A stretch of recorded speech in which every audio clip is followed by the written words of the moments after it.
तो so friend स्वागत करता हूं मैं उदेश कुमार आप सभी का अपने यूट्यूब चैनल एएसएस एजुकेशन के एक और बेहतर वीडियो में। आज की इस बेहतर वीडियो में आप सभी को UP board class 10th 12th Hindi model paper full solution के साथ हम बताने जा रहे हैं। तो पूरा वीडियो एंड तक जरूर देखिएगा और 16 फरवरी को आप इस पेपर के तहत आप धुआं धुआं करके चले आएंगे। आपको बोर्ड पेपर में एकदम कहने का अर्थ यही बोर्ड पेपर में पेपर आएगा तो आप आसान तरीके से तैयार कर लीजिए और धुआं धुआं करके चले आएंगे। तो ठीक आप पूरा वीडियो देखते रहिए और प्लीज चैनल पर नए आए हैं तो चैनल को भी सब्सक्राइब कर लीजिएगा। खंड का में दिया गया है वसुदेव शरण अग्रवाल जी की कृतियां हैं। तो पहला ए बी सी डी आपको यहाँ से चार ऑप्शन दिया गया है। तो पहला इसमें सही क्या हो जाएगा? बी नंबर हमारा सही है। वसुदेव अग्रवाल जी की कृतियां मातृभूमि है। ठीक। खा नंबर में है निम्नलिखित में से हजारी प्रसाद द्विवेदी जी की रचना है। तो पहला है ए में है हिंदी साहित्य की भूमिका, बी है विचार की वर्तिक और सी है वल्ली बाक्रिया। ठीक। डी में है साहित्य का मर्म। ठीक। उत्तर इसमें सी वाला क्या हो जाएगा? सही हो जाएगा। ठीक। आपको समझ में आ रहा होगा। ग नंबर में है निम्नलिखित में से प्रो जी सुंदर रेड्डी जी की रचना है। ठीक। तो पहला है मेरा जीवन, दूसरा है सूरज का सातवां घोड़ा, सी है हाल वाल। ठीक। डी नंबर में है मैंने सील पहुंचाई। ठीक। तो इसमें उत्तर क्या हो जाएगा? उत्तर ए में हम जो ए नंबर हमारा सही होगा। प्रोप जी रेड्डी रचना की मेरी रचना है मेरे विचार, यही उनकी रचना है। तो इसमें ए वाला सही हो जाएगा। ठीक। घ नंबर में है अग्नि की उड़ान पुस्तक के रचनाकार हैं। ठीक। पहला है सच्चिदानंद हीरानंद वासुदेव जी। बी नंबर में है दीन दयाल उपाध्याय जी। सी में है धर्मवीर भारती। डी में है डॉक्टर एपीजे अब्दुल कलाम। ठीक। तो इसमें डी नंबर ऑप्शन सही हो जाएगा। अग्नि की उड़ान पुस्तक के रचनाकार पूर्व राष्ट्रीय डॉक्टर एपीजे अब्दुल कलाम जी हैं। ठीक। अंग नंबर में है कि ईश्वरनाथ रेणु की कृति ठुहरी किस विधा पर आधारित है? पहला है यात्रा संस्मरण, बी में है उपन्यास, सी में है कहानी, डी में है रिपोर्ट दर्ज। ठीक। तो यहाँ से सी ऑप्शन क्या हो जाएगा? सही हो जाएगा कि कहानी संग्रह।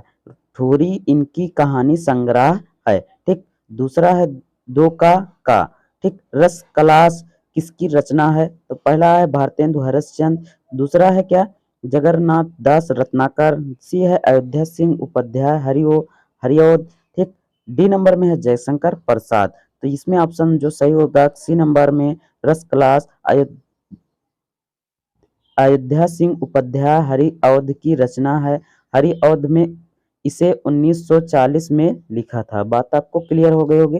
चलिए ग नंबर में यहाँ से है कि मैथिली शरण गुप्त जी की महाकाव्य की कृतियां है। तो पहला है भारतेंदु हरिश्चंद्र, बी है जयद्रथवत, सी है यशधार, डी में है संकेत। ठीक। डी ऑप्शन इसमें सही हो जाएगा कि संकेत मैथिली शरण गुप्त जी की महाकाव्य की कृतियां हैं। ग नंबर यहाँ से ऑप्शन ग नंबर है क्वेश्चन कि निम्नलिखित में से जयशंकर प्रसाद की काव्य कृति नहीं है। कनन कुसुम, बी में है प्रेम पथिक, सी है चित्रधार, डी है कि इसलियस। ठीक। तो यहाँ से ऑप्शन जो आपको सही होगा डी नंबर इसलियस जयशंकर प्रसाद की काव्य कृति नहीं है। इनमें रचना सही यह इसके रचनाकार सच्चिदानंद हीरानंद वासुदेव आज्ञे जी हैं। ठीक। अब घ नंबर में है सुमित्रानंद पंत को स्वाइलैंड नेहरू पुरस्कार किस कृति पर मिला था? ठीक। पहला है काला और बूढ़ा चांद पर, दूसरा है लोक यतन पर, सी है चंद्रबारा पर, डी है कि स्वर्ण स्वर्ण किरण पर। ठीक। तो यहाँ से हम सच्चिदानंद पंत को लोक यत्न के लिए 1965 में स्वाइलैंड नेहरू पुरस्कार मिला था। ठीक। अंग में है कि निम्नलिखित में से सच्चिदानंद हीरानंद वासुदेव आज्ञे जी का संकल्प है। पहला है लहर या फिर उवारसी, सी में है गुंजन, डी में है हरी घास पर क्षण भर। ठीक। तो यहाँ से क्या हो जाएगा? डी नंबर हरी घास में क्षण भर सच्चिदानंद हीरानंद वासुदेव आज्ञे जी का काव्य संकलन है। ठीक। अब यहाँ से ऑप्शन है कि 5 × 2 = 10। निम्नलिखित दिए गए गद्यांश के आधारित निम्नलिखित प्रश्नों के उत्तर दीजिए। आपको जो कि 10 नंबर का है, तो भाई आपको ध्यानपूर्वक गद्यांश को पूरी तरीके से पढ़ना है। पढ़ने के बाद आपको किस तरीके से लिखना है। पहले यहाँ से जिस प्रकार से आप गद्यांश पूरी तरीके से आप पढ़ लिए होंगे, समझ में आ गया होगा। तो क नंबर में है यहाँ से आपका क्वेश्चन है कि भूमि का निर्माण किसने किया है और कब, वह कब से है। ठीक। ख नंबर में है यह पृथ्वी सच्चे अर्थों में किसकी जननी है। ग नंबर में है पृथ्वी और अद्युपांत शब्द का अर्थ स्पष्ट कीजिए। रेखांकित अंश की व्याख्या कीजिए। ठीक। और अंग नंबर में है उपयुक्त गद्यांश के पाठ का शीर्षक एवं लेखक का नाम लिखना है। तो आपको यहाँ से पहला क्वेश्चन जो था, क्या उत्तर यहाँ से हो जाएगा, भूमि का निर्माण अंतकाल से देवों ने किया है। ठीक। और उसके बाद घ नंबर में है कि पृथ्वी सच्चे अर्थों में समस्त राष्ट्र विचारधाराओं को जननी है। ठीक। ग नंबर में है कि पृथ्वी से संबंध रखने वाले अध्योपंत शुरू में अंत तक, शुरू से लेकर अंत। बात आपको क्लियर हो गई होगी, आपको आसान तरीके से समझ में आ गया होगा। अभी ये सारे क्वेश्चन आपको समझ में आ गया होगा। घ नंबर में था कि रेखांकित अंशों की व्याख्या कीजिए। ठीक। तो रेखांकित अंकों की व्याख्या हो जाएगा, प्रस्तुत गद्य पंक्तियों में लेखक के कथन है कि जो राष्ट्र विचारधारा पृथ्वी से संबंध नहीं होता है वह अधरहीन होता है और उसका अस्तित्व अल्प समय में ही समाप्त हो जाता है। ठीक। वस्तुतः हम पृथ्वी के गौरवपूर्ण अस्तित्व के प्रति जितना सचेत रहते हैं, उतने ही अधिक राष्ट्रीय बलवती होने की संभावना रहती है। राष्ट्रीयता का आधार जितना सशक्त होगा, राष्ट्रीय भावनाएं भी उतनी ही अधिक विकसित होंगी। बात आपको क्लियर हो गया होगा। अंग में है कि प्रस्तुत गद्यांश राष्ट्र का स्वरूप नामक पाठ से उद्धृत करके लेखक वसुदेव शरण अग्रवाल जी हैं। बात ठीक आपको क्लियर हो गई। अथवा करके आपको दूसरा दिया गया है, तो यहाँ से दूसरा भी आप आसान तरीके से पढ़ लीजिएगा, पूरा समझ लीजिएगा।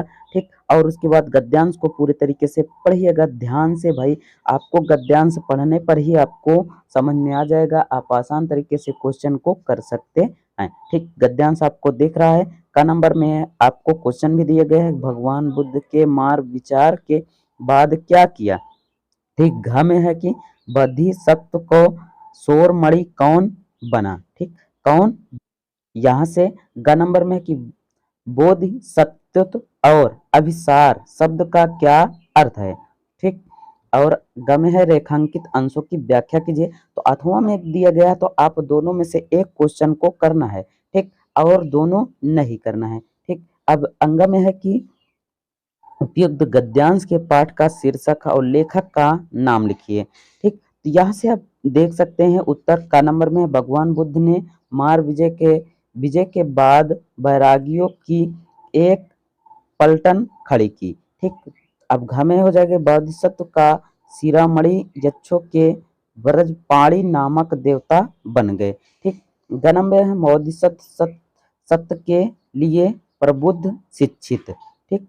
या फिर हो जाएगा अभिसार आगे बढ़ना, प्रिय से मिलने वाला, प्रेम से मिलने वाला या प्रिय से मिलने वाला। ठीक। रेखांकित अंश की व्याख्या प्रस्तुत में लेखक कहता है कि योग और भोग उन दो लोगों के हाथ में होता है जो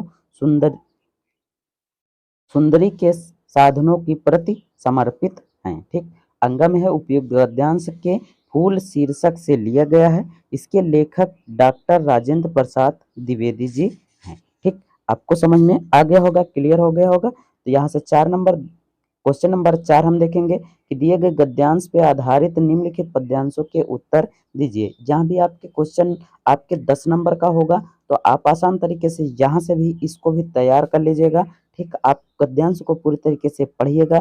पढ़ने के बाद आपको जितने भी उनमें क्वेश्चन दिए रहेंगे, आप उन्हें क्या कर लीजिएगा, आप आसान तरीके से कर सकते हैं। ठीक। गद्यांश आप पूरी तरीके से पढ़े रहेंगे तो आप आसान तरीके से कर सकते हैं। कम है कि संदेश प्रेमिका ने नौ जलद से कंच से नेत्र वाले शब्द किसके लिए प्रयोग किए हैं। ठीक। पहला क्वेश्चन था। दूसरा हो जाएगा मधुवन जाकर किसने कोई संदेश नहीं भेजा। तो मधुबन में जाने के बाद किसने कोई संदेश नहीं भेजा, तो आप गद्यांश को आसान तरीके से पढ़े रहेंगे तो इन क्वेश्चनों को आप चुटकियों में कर सकते हैं मेरे दोस्त। ठीक, ग में है कि बावली और अल्प शब्द का अर्थ लिखिए।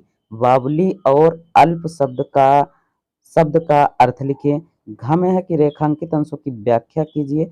अंग में है कि उपयुक्त गद्यांशों में संदर्भ, कविता का शीर्षक तथा उनके रचयिता का नाम लिखिए। ठीक, उत्तर यहाँ से हो जाएगा क नंबर में कि संदेह प्रेमिका ने नव जलद के कंच में नेत्र वाले शब्द श्री कृष्ण के लिए प्रयोग किए हैं भाई। और उसके बाद घा में है कि मधुबन में छोड़कर जाने वाले पश्चात कृष्णा ने कोई संदेश नहीं भेजा। अपने गोपियों के लिए कृष्णा ने कोई संदेश नहीं भेजा था, वही आपको यहाँ पूछ रहा था, तो आपको यहाँ से कर देना है। बावली पागल, अल्प छोड़, अल्प मतलब कि थोड़ा। ठीक, बावली मतलब होता है पागल, अल्प मतलब होता है छोटा। ठीक, घ नंबर में है निम्नलिखित अंश की व्याख्या राधा पवन रूपी दूत के को अपनी विरह व्याख्या सुनाते हुए कहती हैं कि जब मेरे प्राण प्रिय नए बादलों के समान जल से भरे श्याम और कमल से नेत्र वाले कृष्णा मथुरा गए, तब से न वे मधुवन लौटकर आए, न ही कोई संदेश भेजा। ठीक, अंग में है कि उपयोग गद्यांश का शीर्षक पवन दूतिका है तथा रचयिता अयोध्या सिंह उपाध्याय जी हैं। बात आपको क्लियर हो गए होगे। अथवा में करके आपको दूसरा क्वेश्चन यहाँ से दिया गया है, अथवा में करके, तो आप इसे भी पूरी तरीके से पढ़ लीजिएगा और आप अथवा में दिया गया है तो इसे भी आसान तरीके से समझ लीजिएगा और कर सकते हैं। ठीक, अब यहाँ से क्वेश्चन भी दिया गया है कि इस दुनिया में सब लोग क्या खोजने आते हैं। इस दुनिया में सब लोग क्या खोजने आते हैं। बापू ने पशुता के पंकज को क्या बना दिया। ठीक, स्प्रद और अहिंसा शब्द का अर्थ स्पष्ट कीजिए। ठीक, रेखांकित अंश की व्याख्या कीजिए। अंगम है उपयुक्त गद्यांश में संदर्भ, कविता का शीर्षक तथा उनके रचयिता का नाम लिखिए। ठीक, सिर्फ आपको गद्यांश को इतना ही पढ़ना है और आपको इस तरीके से जितने भी क्वेश्चन दिए रहेंगे आप आसान तरीके से उन्हें जैसा कि यहाँ पहला क्वेश्चन दिया गया है, इस दुनिया में सब लोग सुख भोग खोजने आते हैं। ठीक, घ में है कि बापू ने पशुता के पंकज को चेतना, अहिंसा और नर्म ओज से भर मानवता का मानवता का सरोज बना दिया। ठीक, ग में है कि स्पर्ध प्रतियोगिता किसी काम से औरों के आगे बढ़ने का प्रयत्न, अहिंसा किसी भी प्राण के तन मन कर्म और वचन और वाणी से कोई नुकसान न पहुंचे। ठीक, तो यहाँ से घ नंबर में रेखांकित पंक्तियों में कवि पंत कहते हैं, हे बापू, मानव मिट्टी से निर्मित एक पुतला है। यह मिट्टी से बनकर आता है और अंत में मिट्टी में ही मिल जाता है। हे बापू, आप भी मिट्टी के बने थे, किंतु आपके उसी मिट्टी निर्माण शरीर में सत्य की आत्मा निवास करती है। ठीक, अंग में है उपयुक्त पद्यांश बापू की प्रति शीर्षक कविता से उद्गृत है। इसके रचयिता सुमित्रानंद पंत जी हैं। बात आपको क्लियर हो गई होगी। अब यहाँ से 5 नंबर का नंबर दिया गया है, निम्नलिखित में से किसी एक लेखक का साहित्यिक परिचय देते हुए उनकी प्रमुख कृतियों को उल्लेख कीजिए। अधिकतम शब्द सीमा 80 शब्द हैं। एक आपको सिर्फ 80 शब्द कहने का अर्थ 2 से 1.5 पेज, मतलब कि 1 से 1.5 पेज आपको लिखना है। आपके 80 शब्द पूरे कंप्लीट हो जाएंगे और उसके बाद आपको यहाँ से 5 नंबर का मिलेगा तो आप आसान तरीके से लिख सकते हैं। पहला है वसुदेव अग्रवाल जी का, डॉक्टर हजारी प्रसाद द्विवेदी जी का, डॉक्टर एपीजे अब्दुल कलाम, जिसका जीवन परिचय आप रटे रहेंगे उसी का जीवन परिचय यहाँ पे लिख देना है। तो पहला वसुदेव सरल अग्रवाल जी का एकदम बेसिक से दिया गया है, बेसिक से आपको बता रहे हैं। ठीक, इसी को कर दीजिएगा, आपके पूरे के पूरे नंबर मिल जाएंगे। ठीक, वसुदेव सरल अग्रवाल सरल में लखनऊ के प्रतिष्ठित वैश्य परिवार में जन्म लिया। उच्च शिक्षा प्राप्त करने के पश्चात पुरातत्व से जुड़े कई सरकारी संस्था में महत्वपूर्ण पदों का अग्रवाह जी ने आसानी कर दिया। ठीक, आपको इसी भाषा में एकदम आसान तरीके से देख लीजिए, आप पढ़ लीजिए एक बार, क्योंकि यदि हम ज़्यादा देर पढ़ते रहेंगे तो वीडियो बहुत ज़्यादा लंबा हो जाएगा और आपको समझ में बाद में क्लियर भी सही से नहीं होगा। तो इसीलिए आप यहाँ से देख सकते हैं और इनके सारे कृतियों को भी और इनका निधन जो हुआ था उसे भी आसान तरीके से देख लीजिए और याद कर लीजिए। यही बोर्ड पेपर में पेपर आएगा, आप धुआं-धुआं करके चले आएँगे। ख नंबर में है कि निम्नलिखित में से किसी एक का कवि का साहित्यिक परिचय देते हुए प्रमुख कृतियों का उल्लेख कीजिए। अधिकतम शब्द जो आपका दिया गया है 80 शब्द है। ठीक, यहाँ भी 5 नंबर का है। तो यहाँ से मैथिली शरण गुप्त जी का जीवन परिचय दिया गया है। दूसरा है महादेवी वर्मा का सच्चिदानंद वासुदेव आज्ञन जी। आपको इसमें से जीवन परिचय नहीं समझ में आता है तो हमने वीडियो भी बनाया है, तो चैनल पर आपको वीडियो भी मिल जाएगी और इसके डिस्क्रिप्शन में भी है, आपको हम वीडियो दे देंगे। आप आसान तरीके से उसे भी याद कर लेंगे तो आप लिख सकते हैं। ठीक, तो यहाँ मैथिली शरण गुप्त जी का जीवन परिचय बताया है हमने, तो आप इन्हें भी आसान तरीके से याद कर लीजिए। ठीक, और उसके बाद आप भी धुआं-धुआं करके चले आएँगे। ठीक, अब यहाँ से महादेवी वर्मा जी का भी जीवन परिचय है, तो यहाँ से महादेवी वर्मा जी का जीवन परिचय जो आपको छोटा लगे और आप आसान तरीके से याद कर सकें, उन्हें ही याद कर लीजिए और आसान तरीके से कर सकते हैं। ठीक, आपको आपको क्लियर हो रहा होगा। आप आसान तरीके से इसी प्रकार लिखेंगे तो आपके बोर्ड पेपर में नंबर अच्छी तरीके से आ जाएँगे। ठीक, इनकी प्रमुख कृतियाँ भी हैं, इनके कृतियों को भी याद कर लीजिएगा। ठीक, अब यहाँ से है छठा नंबर पंचलाइट अथवा बहादुर कहानी का सारांश लिखिए। अधिकतम 80 शब्द। ठीक, 80 शब्द का सारांश लिखना है। तो उत्तर पंचलाइट की कहानी का शीर्षक भरेश्वर नाथ रेणु द्वारा लिखित कहानी पंचलाइट में ग्राम आंचल से। ठीक, यहाँ से आप इन्हें पूरी तरीके से देख सकते हैं आसान तरीके से और उसके बाद इसी तरीके से पंचलाइट को भी आप लिख सकते हैं। यहाँ से आप देख भी सकते हैं कि आपके 1.5 पेज में ही इतने क्वेश्चन, इतने सारे शब्द आ जाएँगे जो कि 880 शब्द के करीब में होंगे। बात आपको क्लियर हो गई होगी ना? तो भाई आगे बढ़ते हैं। यहाँ अथवा में दिया गया है दूसरा क्वेश्चन। ठीक, तो दूसरा क्वेश्चन है, तो जो आपको पंचलाइट में जो आपको याद रहेगा उसी को कर देना है। ठीक, अथवा में यहाँ से भी एक तीसरा भी दिया गया है। ठीक, धू धू यात्रा अथवा बहादुर कहानी के उद्देश्य पर प्रकाश डालिए। ठीक, अब इन तीनों में से आपको जो आता है अधिकतम 80 शब्द का होगा, तो तीनों में से जो आता है आपको उसी ही क्या कर देना है ध्रुव यात्रा या फिर बहादुर कहानी का उद्देश्य। तो आप आसान तरीके से पढ़े रहेंगे, जाने रहेंगे तो आप आसान तरीके से कर सकते हैं। अथवा में यहाँ से दूसरा दिया गया है कि अथवा में अब इन दोनों में से और उन दोनों में से जो आपको समझ में आता है वही कर दीजिए। कहानी का उद्देश्य आत्मकांत कृत कहानी बहादुर के उद्देश्य है। ठीक, यहाँ से भी आप इसे भी पढ़ लीजिएगा आसान तरीके से, आप धुआं-धुआं करके आ जाएँगे।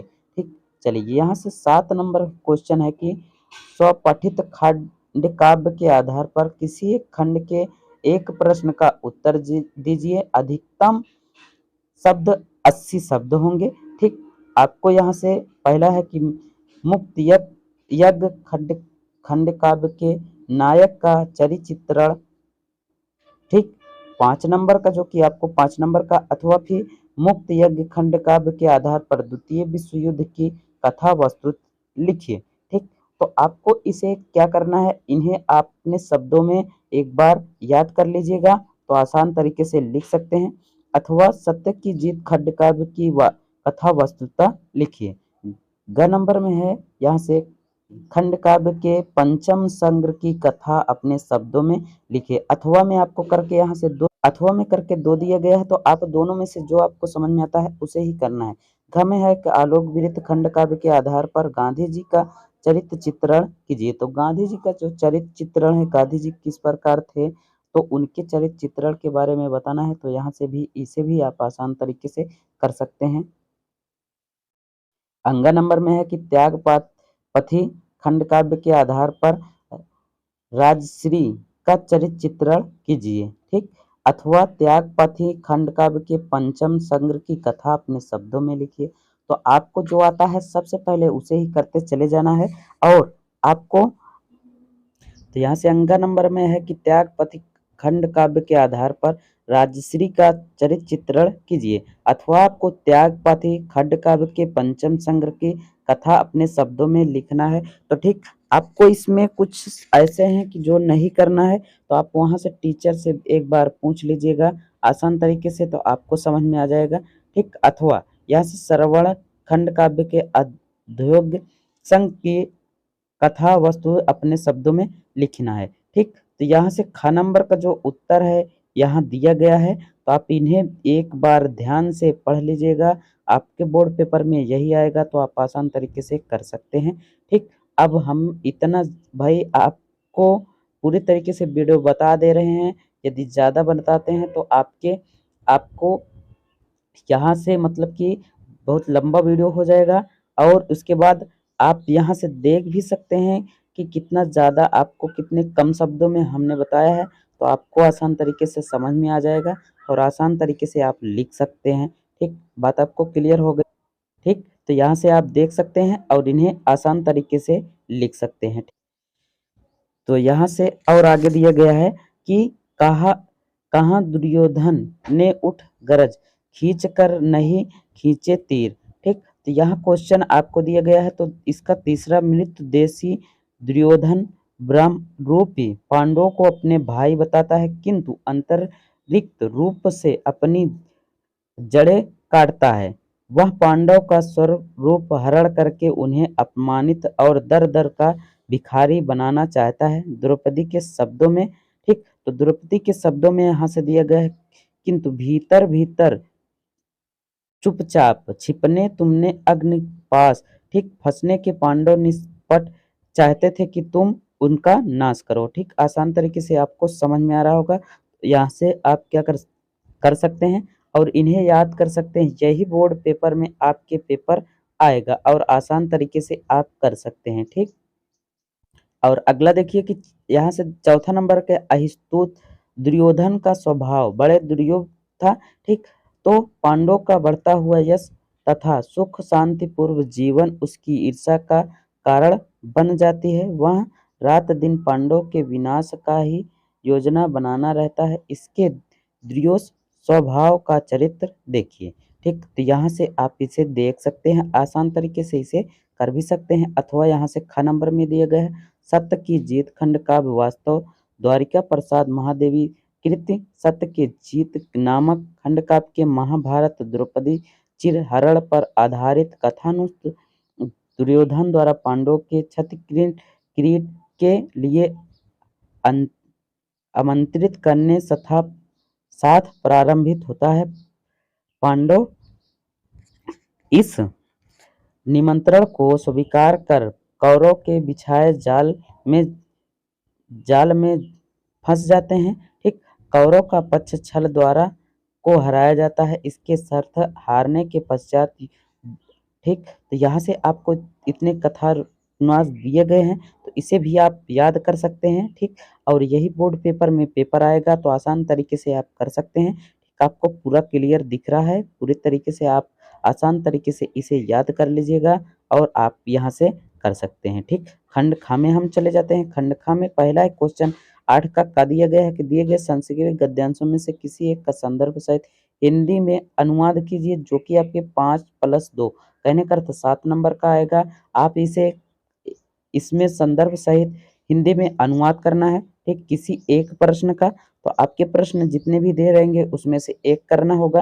ठीक, तो यहाँ से संस्कृत के आप इसे पढ़ सकते हैं। आपका ये जो संस्कृत का अर्थ है, यहाँ अर्थ भी दिया गया है। उपयुक्त संदर्भ प्रस्तुत संस्कृत गद्यांश हमारे पाठ्य पुस्तक संस्कृत दिग्दर्शिका से लिया गया है। ठीक, दिग्दर्शिका से लिया गया है। आप आसान तरीके से उसे याद कर सकते हैं। अथवा, ठीक, अथवा में यहाँ से दिया गया है, दूसरा क्वेश्चन दिया गया है, तो इसे चाहे आप पहला करेंगे चाहे दूसरा करेंगे, लेकिन दोनों में से एक करना है। नहीं तो आप यदि दोनों कर देते हैं तो आपके नंबर भी कट जाएंगे। ठीक, तो आपको विशेष ध्यान देना है कि आपके दोनों नहीं करना है, आपको एक ही करना है। तो आपको जो समझ में आता है उसे कर दीजिएगा। हम पूरी तरीके से आपको बता दे रहे हैं, तो पूरे में से आपको जो समझ में आता है उसे ही हल कर दीजिएगा। बात आपको क्लियर हो गई होगी। ठीक, तो यहाँ से 8 का ख दिया गया है, दिए गए श्लोकों में से किसी एक का संदर्भ सहित हिंदी में अनुवाद कीजिए। तो यहाँ से आप दोनों में से क्या कर सकते हैं, इनको हिंदी में संदर्भ सहित अनुवाद कर सकते हैं। ठीक, नौवा आपको है निम्नलिखित मुहावरे और लोकाकृतियों में से किसी एक का अर्थ लिखकर अपने वाक्यों में प्रयोग कीजिए। ठीक, तो पहला है कि अध जल गगरी छलकत जाए। ठीक, दूसरा खाए में है कलाई खुलना। ठीक, ग में है पानी पानी होना। घ में है कि आम गुठलियों के दाम। ठीक, क में है कि अध जल गगरी छलकत जाए। इसका अर्थ यह हो जाएगा सीमित ज्ञान होने पर भी अधिक ज्ञान होने का आडंबर करना। ठीक, सीमित ज्ञान होने का मतलब कि आप अधिक ज्ञान प्राप्त करने का यही अर्थ हो जाएगा कि अध जल गगरी छलकत जाए। ठीक, वाक्य प्रयोग में विषय के बारे में उसे बिल्कुल भी जानकारी नहीं था, पर वह बड़े विद्वानों के सम्मेलन में एक उसका बार बार बोलना उसके अधच्चर ज्ञान को प्रस्तुत कर रहा था, जैसे अधजल गगरी छलकत जाए। बात आपको समझ में आ गई होगी। कलाई खुलना, भेद प्रकट होना। ठीक, वाक्य प्रयोग इसे खोटले में गहन सीबीआई छानबीन के बाद मंत्री जी की कलाई खुल गई। यही आपका बात हो जाएगा। पानी पानी होना, लज्जित होना या शर्मिंदा होना। वाक्य प्रयोग हो जाएगा कि अपने ही घर में चोरी करते हुए पकड़े जाने पर रमेश पानी पानी हो गया। ठीक, घ नंबर में है कि आम के आम गुठलियों के दाम। तो इसका वाक्य प्रयोग हम करेंगे राम पुरानी की पुस्तकें खरीद कर पढ़ने के बाद उसे पुनः उसी दामों पर बेच दिया, इसी को कहते हैं आम के आम गुठलियों के दाम। ठीक, आपको क्लियर हो गया होगा। तो यहाँ 10वां नंबर है कि निम्नलिखित शब्दों में संधि विच्छेद के सही विकल्प का चयन कीजिए। ठीक, तो कबींद्र का सही संधि विच्छेद क्या होगा? ठीक, तो कब यहाँ से आपको दिख रहा है चारों विकल्पों में से आपका एक विकल्प सही होगा। जो आपको विकल्प सही होगा उसी पर टिक कर देना है। तो यहाँ से सी नंबर हमारा कबींद्र का संधि विच्छेद क्या होगा? कवि प्लस इंद्र होगा। इसे इसमें दीर्घ संधि है। ठीक, तो आपको दीर्घ संधि नहीं बताना है, सिर्फ आपको संधि विच्छेद ही करना है। ठीक, तो यहाँ से दूसरा है कि दिवेश का सही संधि विच्छेद क्या होगा? तो यहाँ से 4 विकल्प दिए गए हैं, जिसमें से आपका ए नंबर दिवेश का संधि विच्छेद होगा, देव प्लस ईश होगा। ठीक, इसमें गुण संधि है। ठीक, तो आपको गुण संधि है, आप देख सकते हैं आसान तरीके से। ठीक, तीसरा है कि नवीक का सही संधि विच्छेद होगा। ठीक, तो 4 विकल्प दिए गए हैं, चारों में से एक सही है, तो आप आसान तरीके से जो सही होगा उसी पर टिक लगा दीजिएगा। तो इसमें डी नंबर सही हो जाएगा कि नवीक का संधि विच्छेद 9 प्लस ई को होगा, इसमें अयादि संधि है। ठीक, ख नंबर में दिया गया है कि दिए गए निम्नलिखित शब्दों में से विभक्त वचन के अनुसार सही का चयन कीजिए। ठीक, पहला है कि आत्मनौ शब्द की विभक्ति का वचन है, तो चारों विकल्पों में से एक विकल्प आपका सही है। ठीक, तो उसी जो सही है उसी को आप अपने अभ्यास पुस्तिका में लिखेंगे। ठीक, बी यहाँ से जो चारों विकल्प दिए गए थे उसमें से बी नंबर क्या होगा? सही होगा। ठीक, तो आप बी नंबर में टिक लगा सकते हैं। ठीक, दूसरा है कि नमेन शब्द विभक्ति एक वचन है। ठीक, तो आपको यहाँ से 4 विकल्प दिए गए हैं, तो इसमें से बी नंबर क्या है? सही है। नमें शब्द चतुर्थी विभक्ति एक वचन है। ठीक, अब 11 नंबर में है निम्नलिखित शब्दों के युग में सही अर्थ चयन करके लिखिए। ठीक, पहला है कि अभिराम अभिराम। ठीक, कर और सुंदर। ठीक, तो यहाँ से 4 विकल्प दिए गए हैं, तो जिसमें से आपका सी नंबर क्या है? सही है। अविराम अर्थ लगातार अर्थ बिना रुके और अभिराम का अर्थ सुंदर होता है। ठीक, और यहाँ से दूसरा है कि जलद जलद जलद ही। ठीक, शब्द का अर्थ क्या होगा? तो यहाँ से 4 विकल्प दिए गए हैं। जलद अर्थ का बादल और जलद ही का अर्थ होता है। ठीक, तो आपको ख नंबर में है निम्नलिखित शब्दों में से किसी एक शब्द के 2 अर्थ लिखिए। ठीक, तो इन जितने भी शब्द दिए गए हैं इन शब्दों का 2-2 अर्थ लिखना है। जैसे पहला है दल, दूसरा है मित्र, तीसरा है दाम। ठीक, तो उत्तर इसमें से हो जाए पहला आपका हो जाए दलों के 2 अर्थ होते हैं, संगठन और पौधे का छोटा कोमल पत्ता। दूसरा है मित्र, मित्र के 2 शब्द होते हैं, सखा और साहचार। ठीक, तीसरा है दाम, शब्द के 2 अर्थ होते हैं, कीमत या फिर फंदा या फिर जाल या बंधन। ठीक, आपको यहाँ 4 शब्द दिए गए हैं, लेकिन आपको सिर्फ 2 ही शब्द लिखना है, तो आप 2 शब्द याद कर लीजिएगा, 2 शब्द आप आसान तरीके से वहाँ लिख दीजिएगा। ग नंबर में निम्नलिखित वाक्यांशों के लिए एक शब्द का चयन करके निम्नलिखित का अर्थ बताइए। ठीक, जो ईश्वर से विश्वास करता है। ठीक, तो यहाँ से चारों विकल्पों में से आपका जो एक विकल्प सही होगा उसे ही अभ्यास पुस्तिका में लिखना है। जो ईश्वर से विश्वास करता है उसे हम क्या कहते हैं? तो यहाँ से सी नंबर हमारा सही है। ईश्वर से जो विश्वास करता है उसे हम क्या कहते हैं? अस्तित्व। ठीक, जो गलत कार्य के लिए हठ करे।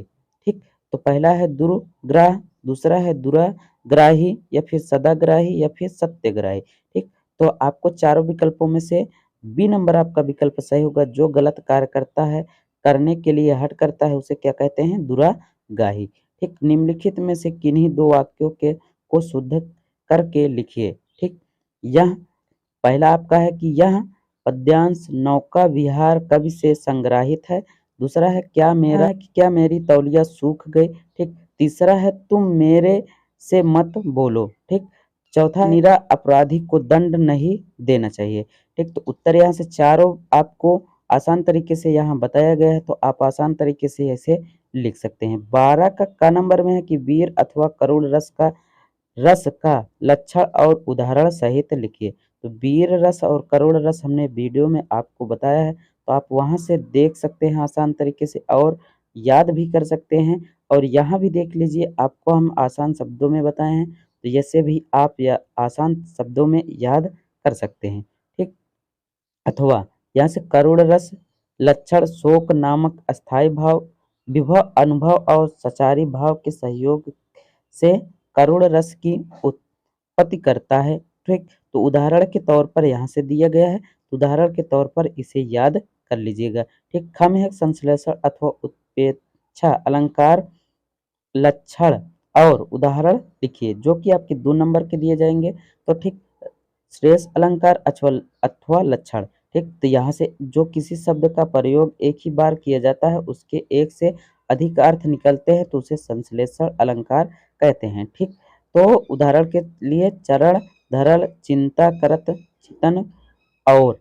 ठीक, और उसके बाद यहाँ से उत्प्रेक्षा अलंकार का लक्षण यहाँ से दिया गया है, इसे भी आसान तरीके से याद कर सकते हैं और लिख सकते हैं। ग में है दोहा अथवा कुंडलीय छंद का लक्षण उदाहरण दीजिए। ठीक, तो यहाँ से छंद और दोहा लक्षण का उदाहरण दिया गया है कि दोहा छंद का लक्षण, दोहा एक मात्रिक छंद है जिसके प्रथम तृतीय चरण में 13-13 मात्राएं होती हैं तथा दूसरे और अंतिम चरण में 11-11 मात्राएं होती हैं।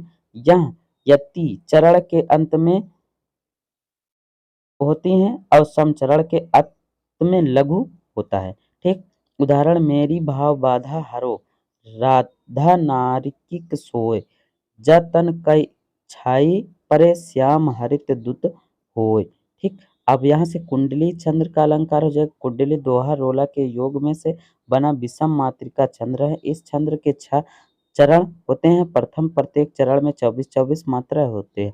उदाहरण बिना विचारे जो करे सो पाछे पछताए, काम बिगाड़े आपन जग में होए हंसाए, जगत में होता हंसाए, चिंता में चैन का भाव न पावे, खान पान सम्मान राग रंग मनावह भाव, कह गिरधर कबीराय दुख कछु तय तार। ठीक, खरत है जिस भांति कियो जो बिन विचारे। ठीक, 13 नंबर में यहाँ से हो जाएगा भाई। आपको इस तरीके से आप लिख देंगे तो आपके पूरे बोर्ड पेपर में आपको नंबर कहीं से भी नहीं कटेगा। तृतीय यंत्रों की दुकान खोलने के लिए किसी बैंक शाखा प्रबंधक को आवेदन पत्र लिखिए जिनमें ऋण की मांग की गई हो। ठीक, तो हमने कल ही आपको इसके बारे में आपको बताया था, तो आप उसे लिख सकते हैं आसान शब्दों में। ठीक, तो हमने यहाँ से पंजाब नेशनल बैंक का दिया गया है, पंजाब नेशनल बैंक के तहत आप लिख सकते हैं या फिर बैंक ऑफ बड़ौदा के तहत लिख सकते हैं, तो उसे भी आप आसान तरीके से यहाँ देख सकते हैं।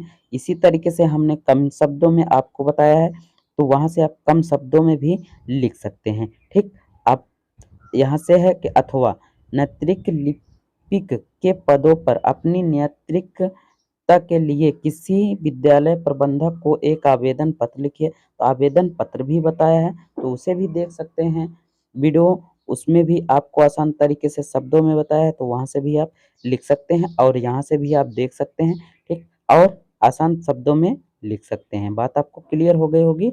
तो ठीक, चलिए यहाँ से 14 नंबर में है कि निम्नलिखित विषयों में से किसी एक पर अपनी भाषा शैली में निबंध लिखिए। किसान किसान जीवन की त्यासी, ठीक। ख नंबर में मुंशी प्रेमचंद्र का कथा साहित्य योगदान।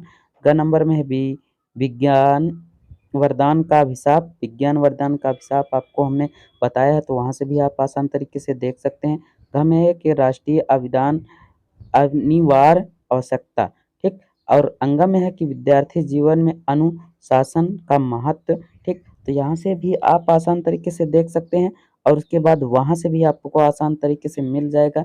आप वीडियो में भी देख सकते हैं और यहाँ में भी आप आसान तरीके से देख सकते हैं और आसान तरीके से लिख सकते हैं, ठीक। तो आपको क्लियर हो रहा होगा, ठीक। गम में है विज्ञान का अभिशाप। विज्ञान का अभिशाप यहाँ से देख सकते हैं। इस शब्दों इसी के तहत आप आसान तरीके से लिख सकते हैं, ठीक। अब चलिए आगे बढ़ते हैं यहाँ से। इसी तरीके से आपके क्वेश्चन पेपर बोर्ड में आएँगे, तो बोर्ड में इसी प्रकार पेपर आएगा, तो आपको सॉल्यूशन के साथ हमने बताया है, तो आप आसान तरीके से क्या कर सकते हैं, बोर्ड पेपर में पूरे के पूरे धुआँ-धुआँ करके चले आएँगे। बस आपको वीडियो पूरा देख लिए होंगे, तो आपको वीडियो पसंद आई होगी, तो चैनल को सब्सक्राइब कर लीजिएगा ताकि आपको हर हर पेपर का सॉल्यूशन मिल सके और आसान तरीके से आप कर सकें। तो आज की वीडियो में बस इतना ही। मिलते हैं नेक्स्ट वीडियो में। तब तक के लिए thank you, take care, good bye.